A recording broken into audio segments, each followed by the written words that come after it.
오늘 말씀의 제목은 요한이 환상을 보았어요. 이 사진은 어디일까요? 그래요. 꿈과 환상이 있는 나라라고 광고하는 에버랜드예요. 여러분 가본 적 있죠? 네, 저도 가본 적이 있습니다.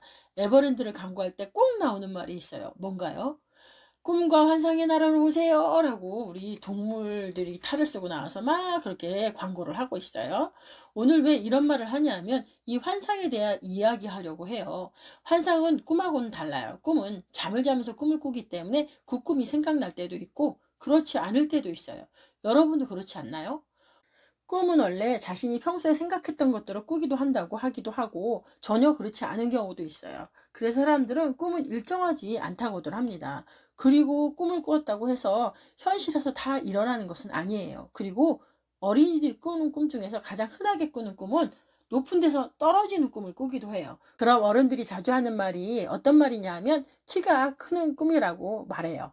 그런데 여러분 환상은 달라요. 특별히 성경 속의 환상은 하나님이 보여주시는 것이기 때문에 하나님의 뜻이 들어져 있어요. 그리고 하나님의 방향성이 있어요.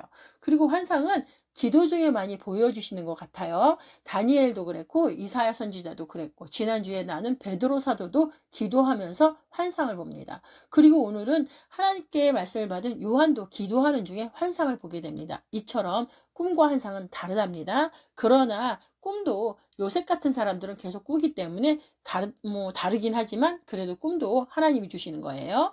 이렇게 환상을 본 요한은 예수님의 12제자 중에 한 사람이었고 오늘 본문의 말씀인 신약성경의 마지막 책인 요한계시록을 쓴 사람입니다. 그런데 요한은 나이가 이제 많이 들었고 예수님을 전한다는 이유로 반모섬에 있는 감옥에 갇혀 있을 때 하나님께서 환상으로 나타나셔서 보여주시면서 본 것을 다 사람에게 말하고 기록하여 남기라고 말씀해 주십니다. 그럼 어떻게 요한이 환상을 보았는지 말씀을 확인하면 요한계시록 1장 2절 말씀이에요. 요한계시록 1장 2절 말씀.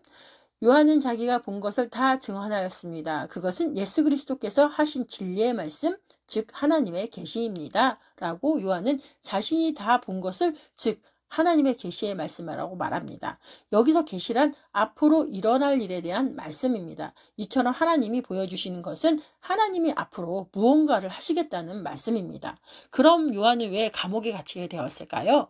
요한은 예수님의 제자로 예수님이 부활하시고 다시 오실 예수님에 대해서 전했어요. 그런데 로마의 황제가 자신이 신이라고 생각하고 다른 신을 믿는 사람들을 다 감옥에 가두었어요. 여러분 이 시대는 황제를 신으로 섬기는 황제 우상숭배 사상이 아주 심할 때였어요.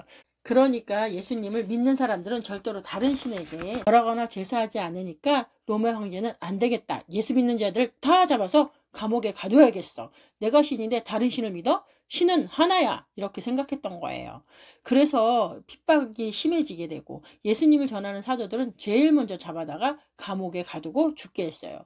그래서 요한도 잡혀와서 반모섬이라고 하는 곳에 갇혀 있었어요.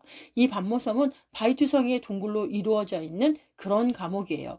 그리고 그 감옥 생활을 돌을 캐면서 힘들게 일을 하고 옷도 그리고 먹을 것도 별로 없는 곳에 갇혀 있었던 거예요. 그러한 환경에서 힘겹게 감옥 생활을 하고 있을 때 요한은 하나님의 계시의 말씀을 받은 것입니다. 그럼 어떤 계시의 말씀을 받았냐 하면은 요한계시록 1장 10절 말씀이에요. 요한계시록 1장 10절 말씀. 내가 주님의 날에 기도하는 중 주님이 성령이 내게 임하며 내 뒤에서 나팔소리 같은 큰 음성이 들려왔습니다. 요한은 힘든 감옥 생활을 하면서 기도하는 중에 주님의 큰 음성을 듣습니다. 여기서 요한은 감옥에서도 기도했어요. 기도는 우리가 사는 환경이랑 상관이 없어요. 그 어디에서도 할 수 있는 것이 기도입니다. 그리고 기도할 때 하나님을 깊이 만날 수 있고 요한처럼 하나님의 뜻을 알 수 있어요. 그리고 힘들어도 살아갈 힘을 주세요. 여러분도 힘들어도 늘 기도하는 여러분이 되길 축복합니다. 자, 그럼 요한이 기도하면서 어떤 음성을 듣냐 하면은 계시록 1장 11절 말씀, 요한계시록 1장 11절 말씀. 그것은 지금부터 내가 보는 것을 기록하여 에베소, 서머나, 버가모, 두아디라, 사대, 빌라델피아, 라우디아가 7교회에 보내라는 말씀이었습니다.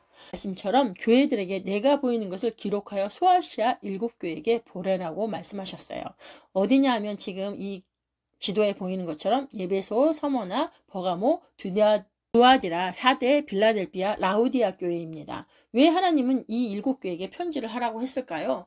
아까 처음에 하나님의 계시의 말씀은 하나님의 뜻과 방향이 있다고 말했어요. 하나님은 요한에게 환상을 보여주면서 교회들에게 하나님의 뜻을 전하기를 원하셨어요. 어떤 뜻과 방향이 있었냐 하면은 교회를 향한 하나님의 사랑의 메시지였어요. 어떤 사랑의 메시지였냐 하면 교회의 회복에 대한 것이었어요. 예수님이 부활하시고 나서 로마가 교회를 많이 핍박하고 예수님을 따르던 사람들이 잡혀가서 감옥에 갇히고 죽임도 당하니까 사람들이 두려워서 떨었던 거예요. 그래서 로마와 타협도 하였고 또 세상의 재물과도 타협하게 되었어요. 또 거짓 교사들이 몰래 들어와서 거짓 복음을 따르는 사람도 있었어요. 그래서 교회의 본 모습인 참사랑의 모습을 잃어버렸어요. 교회의 본래의 모습은 하나님을 사랑하고 이웃을 사랑하는 것이었어요. 그래서 하나님은 요한에게 7교회에 편지하여 회개하고 돌이키라는 것입니다. 너희 교회가 하나님의 참사랑을 잃어버렸으니 회복하라는 것입니다. 마태복음 24장에 보면 마지막 때의 교회나 세상의 모습을 예수님이 말씀하셨는데 마태복음 24장 12절 말씀, 또한 불법이 더욱 많아져서 많은 사람들이 사랑이 식어질 것이다. 이 말씀처럼 마지막 때에 불법이 많아지고 사랑이 식어집니다. 그리고 교회 안에도 세상의 문화나 가치가 들어와서 세상의 기준으로 사람을 판단하고 정죄하며 서로 미워하고 시기합니다. 그러다 보면 교회 안에서도 하나님의 참사랑을 잃어버리게 된 것이었어요. 예수님은 그래서 서로 사랑하라고 말씀했습니다. 요한복음에 보면 내가 너에게 새 계명을 준다. 서로 사랑하라. 내가 너희를 사랑한 것 같이 너희도 서로 사랑하라고 말씀하셨어요. 이것이 교회가 마지막까지 지켜야 할 계명이에요. 그리고 무엇보다도 하나님을 첫 번째로 사랑해야 합니다. 그러면 이웃사랑은 저절로 됩니다. 그럼 하나님께 사랑을 표현하는 방법은 매일의 삶에서 하나님을 경외하는 삶입니다. 여기서 경외는 하나님을 사랑하고 두려워하는 것입니다. 그리고 매일 일어나서 제일 먼저 고백하는 말이 하나님 사랑합니다. 이렇게 고백하며 하루를 시작하는 우리가 되길 축복합니다.